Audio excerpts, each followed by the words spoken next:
Your subconscious doesn't tell jokes. It's not the comedian in your life. Instead, it's the stenographer. I imagine my subconscious at the corner with the resting face, red nails, click-clacking, typing away on a typewriter, transcribing every little thing that I say about myself.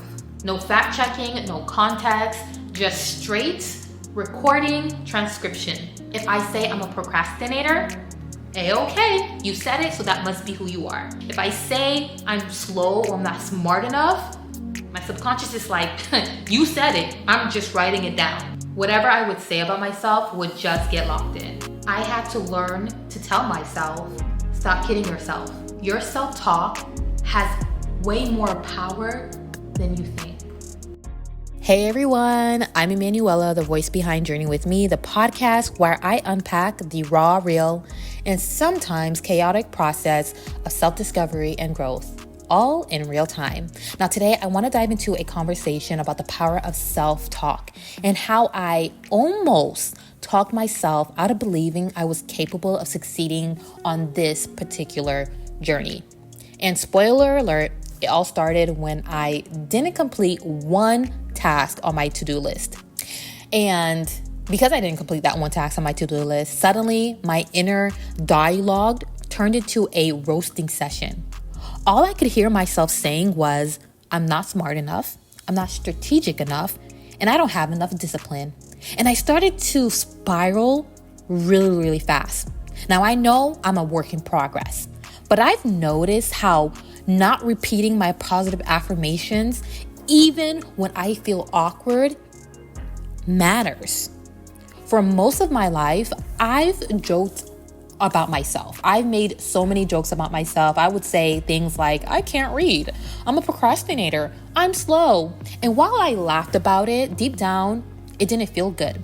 I think it all stems from growing up and constantly being joked on by others and needing to soften the blow by saying those things to myself.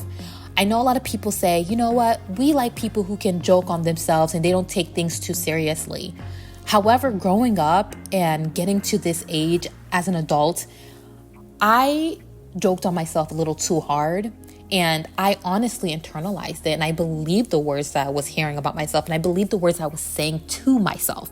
And nowadays, I refuse to be around anyone who jokes about me, about my personality or my skill set. I have no issues saying like lighthearted jokes about myself, but when it interferes or goes against who I am as an individual, I can't let it slide anymore.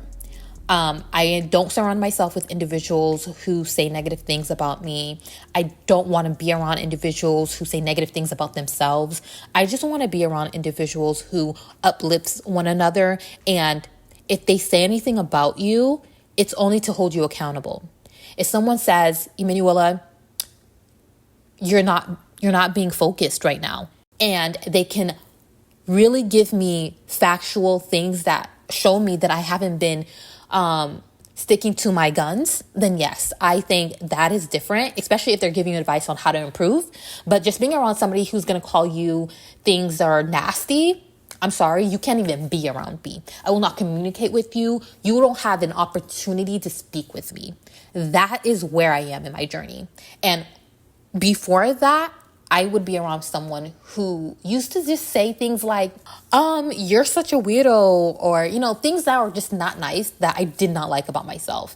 And at one point I thought, you know what, maybe I should just think this is a joke. But I internalized that so much to the point where I became my worst bully. So no longer am I allowing myself to be around anyone who is going to make me doubt myself or make me feel lesser than who I really am. At the end of the day, your subconscious doesn't tell jokes. It's not the comedian of your life. It's the stenographer.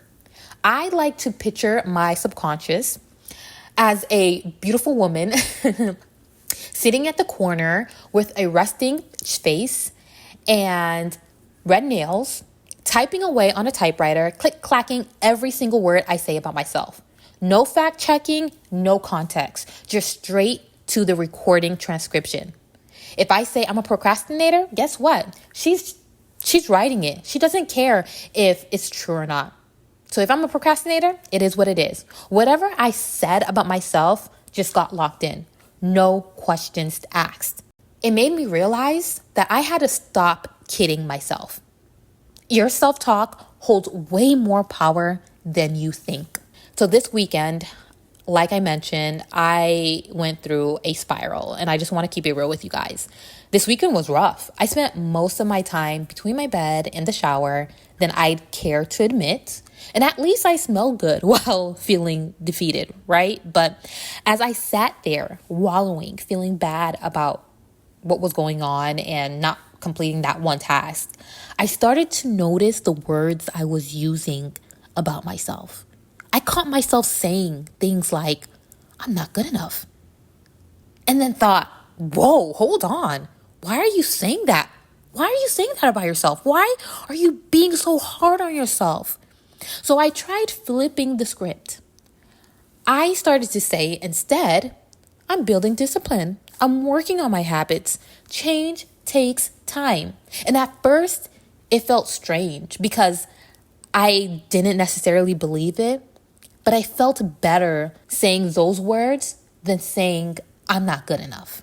One important thing that I like to keep in mind is how the subconscious is actually an echo. I've come to think of my subconscious as an echo in a cannon. Whatever I shout out to myself, whatever I say about myself, whether it's I'm useless or if I say I've got this, it seems to bounce back from the walls and get back to me, but more amplified. And I had to learn the hard way that saying negative things about myself was super detrimental to my growth. When I used to say things like, I'm terrible at staying on task, it felt like my subconscious threw it back at me louder and more often. But recently, I decided to test a new approach. Nowadays, when I'm feeling not as powerful, not as motivated, I will stand in front of the mirror and I will say, I am learning every day and I've got this, and a couple other things. And what I do is I have to say it 25 times. For some reason, 25 is the number for me. At first, when you say it the first 2, 3, 4 times, it doesn't sound natural. But by the 15th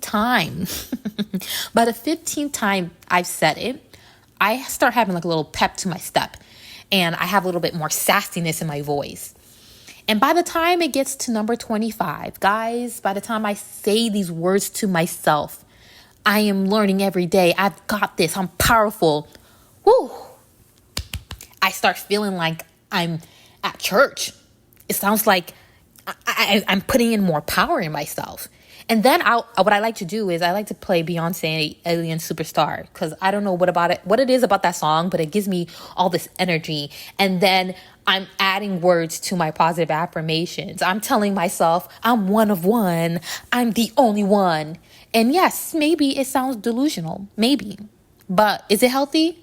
For me, absolutely. It's absolutely healthy. There's so much power in just having those simple shifts in the things that you say about yourself. I've been experimenting with those small shifts in how I talk to myself, and it's been so eye-opening. For example, instead of saying, I'm so disorganized, I try to pause and say, I'm learning to get better at organizing. It still feels awkward sometimes when I say it, but it's a step in the right direction. And it builds on the idea that small wins matter, because they do. I'm on this journey to really transform how I view myself, who I am, and I can't honestly believe that this is something that can happen with the blink of an eye. That's just not how it works. Just accepting the fact that it's gonna take small steps is what's going to make me the person I'm trying to become. And when I catch myself doing this, it's like I'm planting a seed. Some days I wonder if it's making any difference, but on other days, I can actually feel the growth. On top of just having those small shifts and those small wins, is knowing that my consistency is the secret sauce. One thing I've realized is that reprogramming my subconscious isn't about grand gestures. It's about showing up for myself consistently. And at first, affirmations felt clumsy and awkward, like trying to learn a new dance. But the more I practice, the more natural they become. Now, I'm just learning to think of those affirmations as small seeds. I don't always see the results immediately, but I'm starting to trust that the time and the care that I'm putting into it will eventually grow into something meaningful. But guys, I want to ask you guys who are listening, what's something you've been telling yourself lately that hasn't been the best or the most positive? And what can you do to shift it? For me, I've been catching those I'm not enough moments and trying to reframe them into I'm working on it. It's not easy and I'm still fighting it and trying to figure it out. But I think that the beauty of this journey is I don't have to have it all together right now. And that's okay. So if you've noticed anything similar in your life and how you speak about yourself and how you view yourself, whether you're saying it out loud or you hear it in your head, how do you plan to shift it? Feel free to share it in the comments below. I'd love to hear what you've been hearing about yourself and how you plan to shift it. I'd love to hear how you're navigating this process as well, because I know we can help one another. Whew, what a wonderful podcast today. I feel so relieved. I feel so much better just being able to tell you guys how I've been feeling this past week. And I just really want to hear about you guys' journey. You know what I say, this is not just about me, it's also about you and the community. And I just want to know what's going on with your journey as well. So as always, thank you so much for being on this journey with me and allowing me to be in this journey with you. But until next time, stay strong, stay focused, and most importantly, please stay kind to yourself.